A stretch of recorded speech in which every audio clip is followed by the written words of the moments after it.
All right. So we're doing a Lazy Hiker. We got the privilege of getting an interview with one of the bartenders. Do you consent to this voice recording? Yes. Okay, awesome. So our first question, how do you decide which beers to feature on tap? Or are there certain styles that are always available versus seasonal releases? I believe here they're really, obviously, because we have 5 on right now, we keep the IPAs. Yep. And then we try to keep a sour. And then, it's gone now, but we try to have a seasonal beer. So we had a chocolate pumpkin. We had a sour pumpkin tart that was really good, but it got gone real quick. And I think they basically just do it. Some that are on right now, I'm like, okay, it doesn't make sense season-wise, but it's just based on what we know people are going to drink. Okay. We try to keep really light ones for the ones who don't really like the heavy IPAs, and we try to just keep like something that is similar to PBR, Budweiser, all of that. Okay. To try to appease everybody. Awesome. And then the next question: what are some of the most popular beers that guests order, and how would you describe them to new customers? So Mount Katahdin is pretty popular. It is our New England IPA. So you get the IPA, but it's a lower IBU, so it's not as bitter, not as hard to drink. I like to describe it to people as a beer form of a mimosa because it's very citrusy, very good. We have like the Western Evil that's pretty popular, and it's just like chocolate with a roasty finish. Okay. Basically, I just tried them, and I'm like, okay, this is what I think it tastes like. But we also put little notes on it. Awesome. And then the next one. So, how do you promote responsible service here, like checking IDs or like? So as a new employee here, I'm very heavy on the checking of the IDs. Oh yeah. Because some people look. I had one that was. Literally, it was his birthday, his 21st birthday, and he looked like a baby. I was like, you're going to get ID'd a lot. And especially if they come in, like, no offense, but if they come in and they're looking at the board and then they, like, beeline to the Blackballed or the Williams Pulpit, the higher ABVs, I'm like, let me see your ID. Because those are pretty heavy beers. Yeah. And odds are you're not already drinking that heavy of a beer at your age. Yeah, fair enough. And then how do you handle peak times, especially when there's live music or events, and what helps keep service smooth?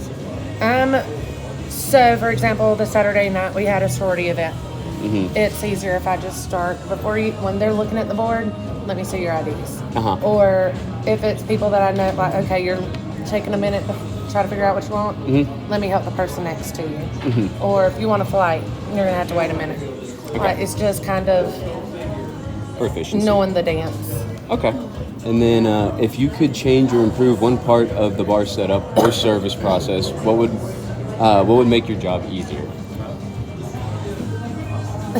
You don't have to answer that one. I can't pour 2 beers at one time because my mama didn't grow me all the way. It would be easier if we had like the little... Oh, the button. The button thing. Yeah, the push. Did you want another one? I'm going to just grab him his beer. And then for our last question, we were just going to ask, so I know like y'all make all the beers, and I know y'all don't make any ciders, but why do y'all only have like one cider on tap? Is that difficult for like customers since cider's like a new thing? Yeah, so we usually have one on tap and one in can, but it does get, because in the college kids and even me, that's all I drank at first until I tried beers, until I branched out a little bit. It does get annoying when we run out of cherry cider on like a trivia night or music bingo night. And the cans, that gets annoying because they run out a lot quicker. Right now the apple pie is on. That's my favorite. Yeah. Why could we not have a keg of that? Yeah. So that is I don't know the answer to it. I would love to know the answer to it. Would you prefer to have like another cider? I would prefer to have more than one because Noble has actually changed their recipe for the cherry cider. Yes. and it tastes more metallic-y and it makes me sick. Yeah, I've So noticed that too. I would prefer to have other options, Okay. but That's fair. Well, perfect. I'm not the manager.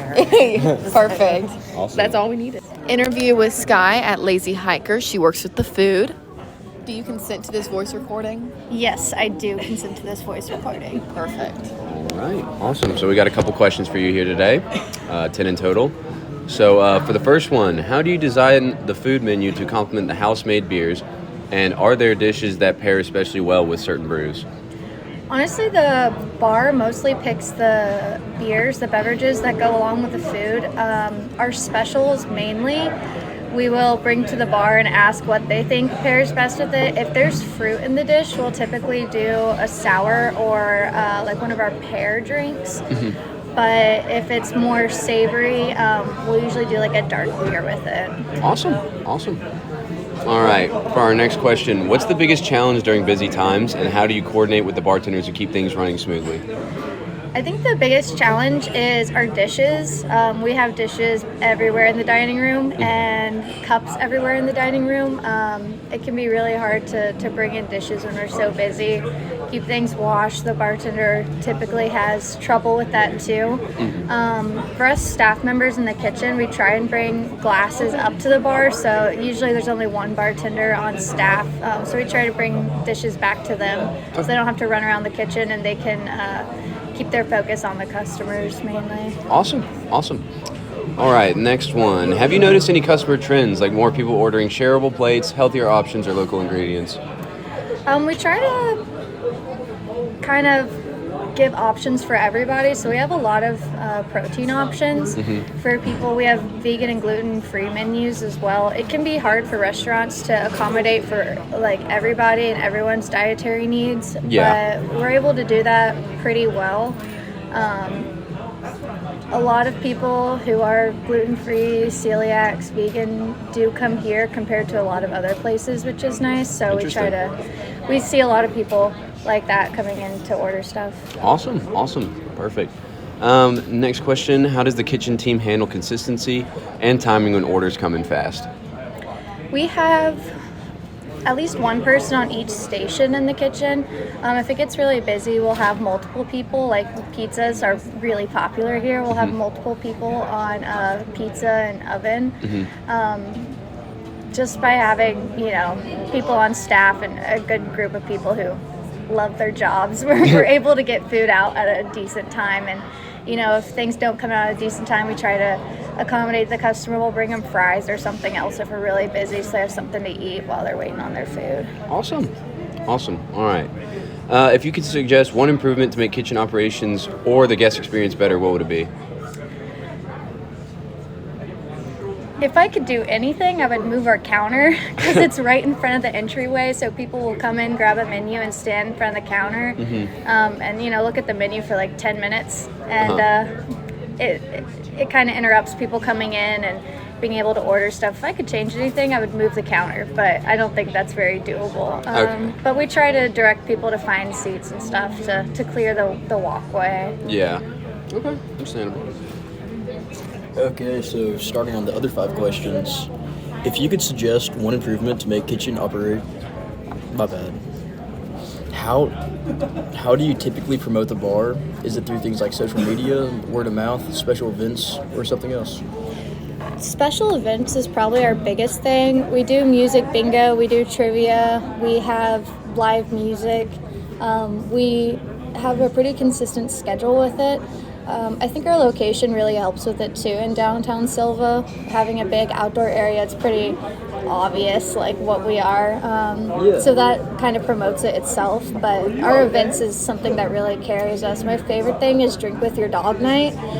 People will bring their dogs and drink, and it's just fun to work and be able to pet all the dogs and say hey. Yeah, it's that, and spinning back to that, it's how often do people buy stuff from like the dog menus and stuff like that, like all these events that are related to it? It happens quite a lot. I see probably like 20 dogs each shift I work, and more than half will buy meals or treats for their dogs. If we see a really cute dog, we'll bring them a treat, like charge free, and they really like that, so they'll come up and buy. I've had people come up and be like, oh, you gave me a treat earlier, like here's $5 for the next 5 dogs who come in, they can get a treat, so it's really nice.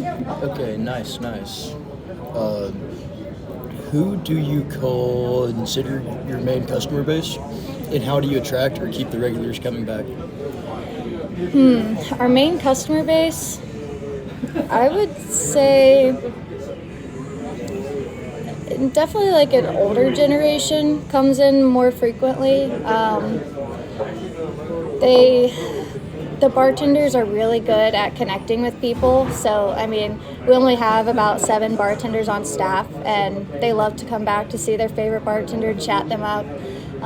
We see regulars, we usually remember their order, what they want.